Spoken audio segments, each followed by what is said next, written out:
Hello students, how are you tonight? I've had some hiccups with my video recording equipment here, and I hope my volume's good because my microphone's buried down here, but we'll find out. Anyway, so I haven't gotten you a video recently, but this week we're reading, this past week I should say, where we read Nicholas Carr on privacy, and we'll be reading Jim Harper this week. He also writes about privacy, but he's part of a government watchdog group, and he benefits from cookies and tracking. So he has a not totally different, but a somewhat different take on it. He thinks all of this is pretty beneficial, but he emphasizes a lot of personal responsibility and such. So he's not entirely on the same page. But both of these authors, by the way, are still around and writing. I believe Jim Harper was in front of Congress for one of these technology-related issues recently, making a presentation, and Nicholas Carr writes other essays I use in classes, one recently about the effect iPhones have on our concentration, memory, test-taking, and that kind of thing. So they're both interesting authors. But the subject of privacy is quite varied, and there's a lot of different avenues you can walk this down. So privacy will be one of the options for your final writing assignment coming up in a week or two. I think in a week, actually. But the other one will be plagiarism. That's also a big one. So part of doing all these short writing and answer assignments throughout the semester and some other things is to get you familiar with different types of writing, different genres of writing, different conventions, and different modalities, such as the definition essays we recently read by Thomas Sowell and Megan Daum, research essays. These two Nicholas Carr and Jim Harper essays appear as sort of like opposing editorials in the Wall Street Journal. They use a lot of research, which is something you're going to need to do as a college student. And both are timely topics. Plagiarism is a big issue on campus. I have plagiarism safe assign functions in the drop boxes, so you can review for yourself if anything's irregular. It will pick up your direct quotes. It does. So if you're using a direct quote, you're not plagiarizing, especially if you attribute it to the source.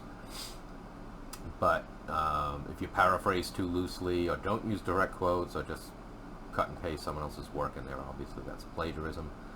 So it's certainly a hot topic, and especially with ChatGPT, I guess that's a whole other issue. But there's already technology creates a problem, and it usually creates a solution pretty quickly as well, and that is true of both plagiarism. The answer years ago was simply using Google, but now they have full databases that student work is submitted into, so it'll recognize patterns and this kind of thing.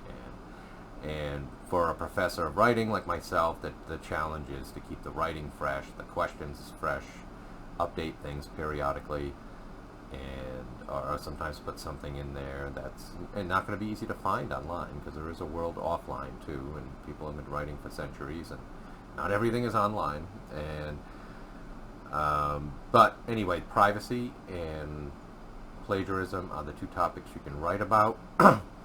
Your challenge in writing about these is integrating, obviously coming up with a good thesis, using sources and quotes as textual evidence, and not just citing with a parenthetical reference the quote. Make sure you cite paraphrase material as well, any original sources you get.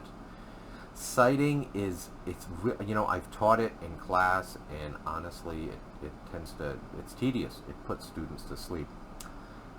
It doesn't hurt to show some basics, but the best way to cite is to write a research paper and pull up a guide. And since you don't have a textbook, I refer you to the Purdue OWL Lab online MLA citing methods.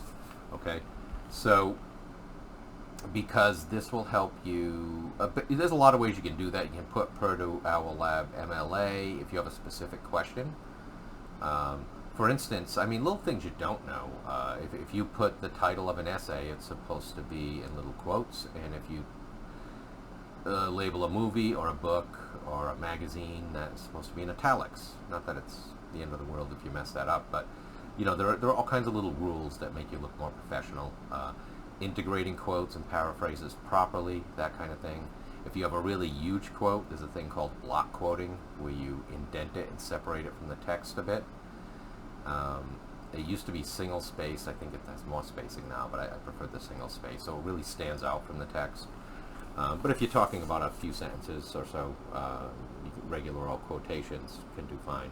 Make sure you don't overquote your sources. Use paraphrases, use your own words and thoughts and that kind of thing. And remember your subject matter, again, as I had said, privacy and plagiarism. Again, plagiarism, I have students in my tech writing class I've had them write 15 plus page reports on this. So there's a lot of different focuses it can take.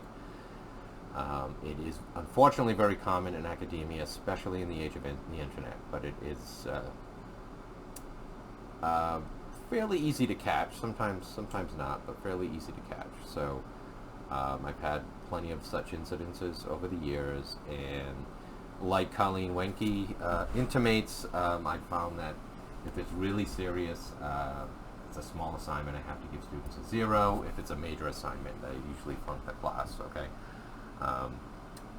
Because the more the more toleration of it, the more it seems to happen. So I try to find a middle ground, like I'm not going to flunk someone for getting a quotation mark or missing one citation, maybe, that kind of thing. So, but it's important to know, and in your academic careers, you'll be writing a lot of papers, and it's going to be important that you learn how to write with your own voice and integrate sources properly. Concerning privacy, let me see if I can pull this up properly. And I can. Oops.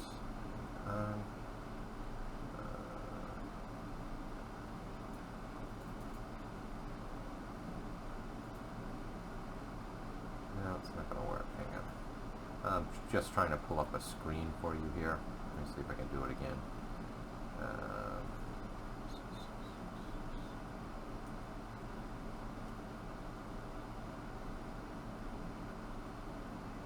There we go. Might work. Okay, privacy. I have a bunch of visuals. Those are all eyes around this young lady here.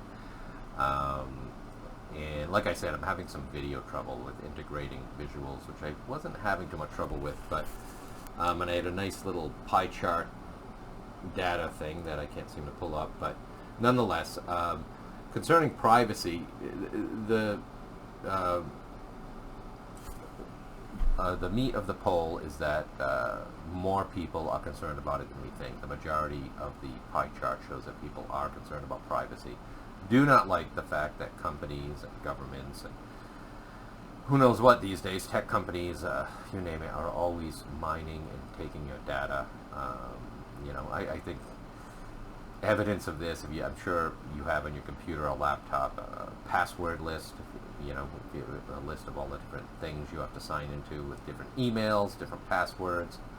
Some people use the same one. I prefer to use different, or at least slightly different ones in some cases, but so it's not that easy to capture all your information online. So and Nicholas Carr takes he has a somewhat protective stance on it. I think he would like government measures on it, but as you'll see, what Jim Harper notices, if the government took too protective a stance on these things, Google probably never would have become the giant it was. And I used to think Google's growth was a good thing, but since the last 3 years, I have mixed thoughts on that matter. So, but I'll leave that for you guys to meditate upon if you are going to write on this subject. Anyway, so I don't have a lot more to say, just that you really try to observe the conventions of citing, pay attention to the upcoming prompt. It's pretty specific. You have plagiarism or privacy. I think one of those prompts has 2 choices on it. So you might I think you have 2 choices on the plagiarism one and 1 choice on the privacy one. But either way, you're only picking 1 prompt. So if you have any questions this week or the coming weeks, please do shoot me an email anytime and ask, and I'll be happy to talk to you online. See you all next time. Have a good day.